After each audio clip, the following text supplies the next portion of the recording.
guys ఇది చిన్నప్పటి నుండి మేము ఈ కొమ్మలు మొత్తం నరికి చూస్తారా నెటారుగు ఉంది ఇక్కడ నుండి చూడండి మొత్తం నెటారుగే ఇది చూసారు కదా మీద నెటారుగే ఉంది మళ్ళీ రొమ్మలు అయితే ఎక్కువైపోయి మనమైతే చెట్టు మీద ఉన్నాం అనమాట చూసారు కదా చిగురు ఇది చిగురులో ఉన్నా ఒక 50 అడుగుల కింద ఉంటుంది ఇదిగో ఇలాగా కొమ్మలు నరికేసుకోవాలి గైస్ చూస్తున్నారు కదా మొత్తానికి అయితే కొమ్మలు అయితే కొట్టేస్తున్నాను చిగురుని అయితే ఉన్నాను అనమాట ఆ చిగురు ఉంది కదా చిగురు నుండి కొట్టుకొని వస్తున్నాను మనకి టేకు చెట్టు కొమ్మలు కొట్టేస్తే ఏంటంటే మనకి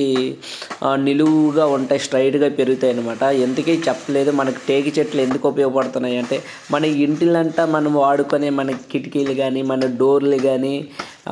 డోర్లు కానీ బాగా ద్వారబంధాలు కానీ మనకి ఉపయోగపడతాయి అన్నమాట అలాంటి వాటికి మనకి స్ట్రైట్గా ఉండే చెట్లు కానీ ఉంటే మనకి కరెక్ట్గా వస్తాయి అన్నమాట ద్వారబంధాలు కానీ కిటికీలు కానీ సో అందుకనే మనకి కొమ్మలైన కొట్టేసి మనకి స్ట్రైట్గా ఉండేటట్టుగా చూసుకుంటాను అనమాట చూస్తున్నారు కదా ఈ పైన మనకి టేకు చెట్టు మొత్తం అయితే కొట్టేసాను అనమాట ఇదనమాట చాలామంది సపోర్ట్ చేయట్లేదు సపోర్ట్ చేయండి అదే లైక్ కూడా చేసుకోండి